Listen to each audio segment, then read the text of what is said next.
All right, we have another tier list for you. This time, we're doing the weapons you need to level for PVE. All right, let's get started.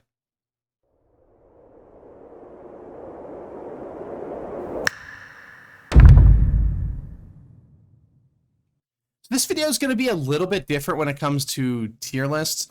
We're going to essentially put here the weapons you should be leveling for PVE. What we're going to do is the S tier is going to be the weapons everybody should have. The S tier, or sorry, the SS tier is the weapons everybody should have. The S tier is going to be the weapon that if you're in that specific type of spec, everybody should have. And then everything below that is going to be stuff you can and cannot actual level. All right, first up, we have the bow. And by the bow, we're basically going to do ranged dex users because the bow is only dex. And honestly, we're just going to put it in the A tier. Now, before you say Parfax, Dynasty, it absolutely rips. I know. But as good as it is in Dynasty, it's not the greatest in the other ones. Now, it's still really good, but there are other weapons that can kind of substitute it depending on what you're doing. If you're going for strictly ranged non-magic users, then obviously you have to level up the bow and musket because it is your only two options. But when it comes to just overall DPS, it is not something you have to have in your arsenal. Still really good, still pumps out a lot of damage, especially with the amount of dots that it can put down. I use it in Dynasty a lot. We went through too many arrows when Dynasty was up, but it's still a really good weapon, still puts out a ton of damage, but not necessarily a weapon that you have to have. Next, we have Fire Staff, and it's going to go right in the same tier. Essentially, Fire Staff is going to be only great if you are going for, non-fire mutated Genesis. So the magic weapons are going to be a little bit lower on this list than you would think because magic, it kind of gets shafted with the mutators because they're all elemental. The Fire Staff does a lot of damage, especially with abilities like Flamethrower and even Fireball, but they really do suffer from, especially like Genesis when it is the fire mutation. It's really bad. It is one of the better weapons for magic users when it comes to Dynasty, but Dynasty actually doesn't have any great options when it comes to magic users currently. But it does decent damage and still usable, but definitely not a must-have weapon. Great Axe, we're going to put in the S tier. Now, the reason why I put in the S tier is because there's actually a few builds that can use this. Now, if you are melee, you want a Great Axe in your group, even if it is something to where they're not really strong, or let's say they're strong against Great Axe. Let's say it's Laz. Great Axe doesn't do that much damage, but the amount of crowd control and the amount of being able to just group up the mobs and the utility it has, if you are running melee, you have to level up Great Axe. You just need to for your group. It is very, it is very important that you have it leveled and have the ability to use it. Next, Hatchet. We're going to put Hatchet in the A tier. Hatchet's a decent weapon. Hatchet does insane damage in Genesis itself. Mutator doesn't matter, but it's just good in Genesis and not that great anywhere else. I love it. It does so much single target damage. It does decent AoE if you can get them grouped up, like especially if you're running like Great Axe and Hatchet. There's a lot of damage to be done there. And if you can group them up tight enough, the Hatchet can absolutely rip through them, but it's not something you have to have. Next, we have the Ice Gauntlet. We're putting it in the B tier. Honestly, it's not really great in any of the mutators.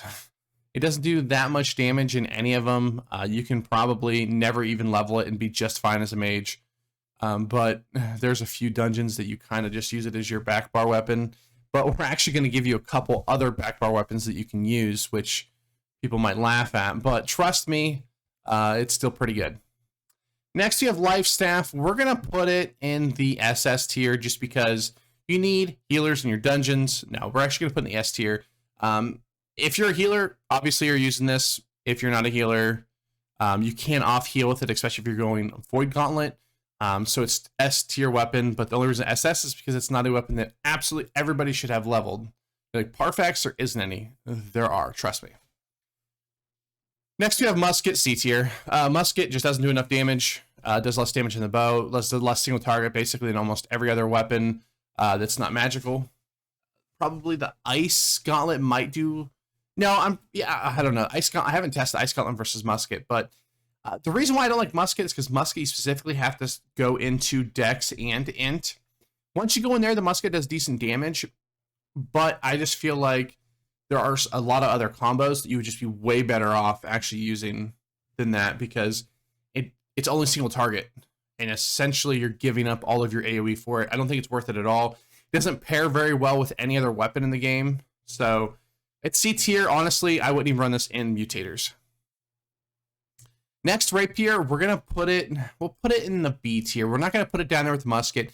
It does do pretty good damage, but honestly, there's other weapons that kind of just outshine it in its category, and it's just an okay weapon. There's nothing great about it. There's nothing, I wouldn't be, and kick somebody out of a dungeon if they were rocking it, but I'd rather see people use something else. And speaking of the use something else, we're gonna go to the next weapon on our list, which is spear. Spear, we're gonna go in the everybody should level it weapon. Now you're like, Parfax, if I'm running Void Gauntlet, why would I ever run a spear? If I'm running Life Staff, why would I ever run a spear? Now, maybe Life Staff, you might have a point, but here's the thing. The spear has a triple perforate. This weapon right here, it has a triple perforate and skewer. We're not going to even put that on there, but it has 30% rend on a target, which is absolutely insane.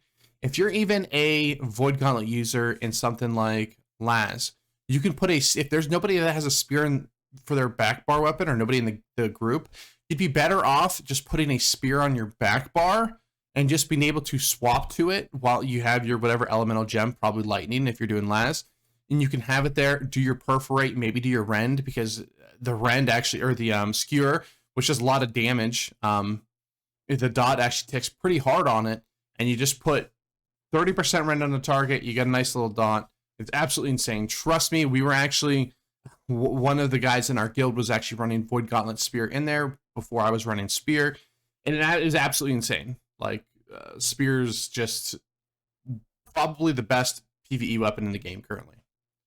Next, we have Sword and Shield. It's just going to be S tier. Again, sort of like the Life Staff. If you're tanking, you're going to use it. If you're not tanking, you're not. I can see if mutators get hard enough where we start running maybe like double tanks or off tanks, but when you have the Sword and Shield equipped, you lose stats if you're not on the Sword and Shield bar, so it's never worth running Sword and Shield if you are not the tank, because you don't want to lose those stats, so keep that in mind. Next, we have Void Gauntlet, and again, we're going to put it up here in the everybody should level it category, because even if you're doing something like Genesis, let's say I want to run Hatchet in Genesis, you can run Void Gauntlet for the root and the Oblivion. Both of those are really, really good. You don't even have to, you just have it scale. You can have it strength or dex, whatever on the back bar. Doesn't matter what perks it has on it.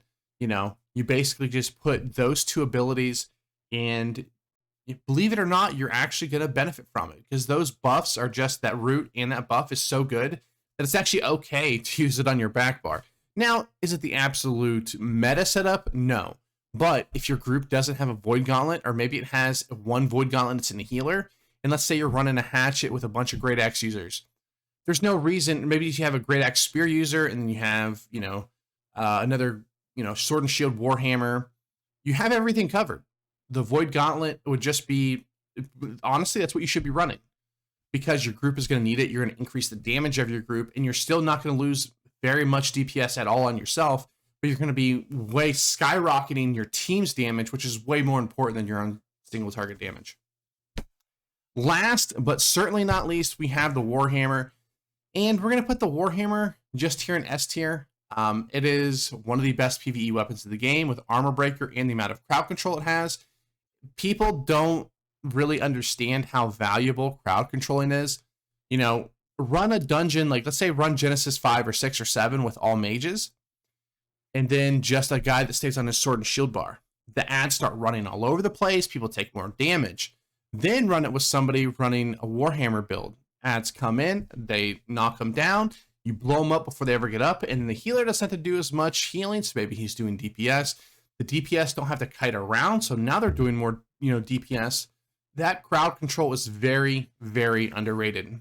And that is why we have it in the S tier. All right, guys, that's the list. We try to make it pretty short and sweet. It is a PVE tier list. Let me know what you think about putting the Spear and Void Gauntlet in the category of everybody should level. Obviously, you can put life staff up there as well, but you know, there's not much of a case of me ever running Spear life staff, for instance. The Spear does insane damage. I cannot tell you how much damage that weapon does. It does take a little bit getting used to trying to pull off some AoE situations with it, trying to line up the correct angles on them. Once you get it down, it does some really crazy damage in single target. This thing rips. I was pulling the highest damage numbers in Genesis. In Laz. Like, the numbers are crazy, and I don't even do any extra damage. So trust me, if you haven't played with the Spear, and especially if you're a Dex or a Strength user, try out the Spear.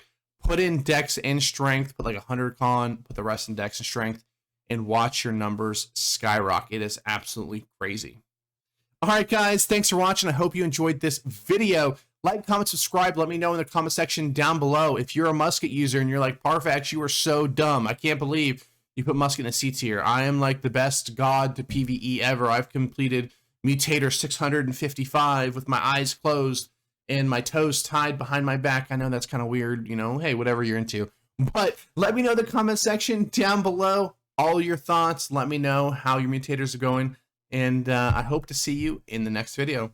All right, guys, thanks for watching, and I'll see you next time.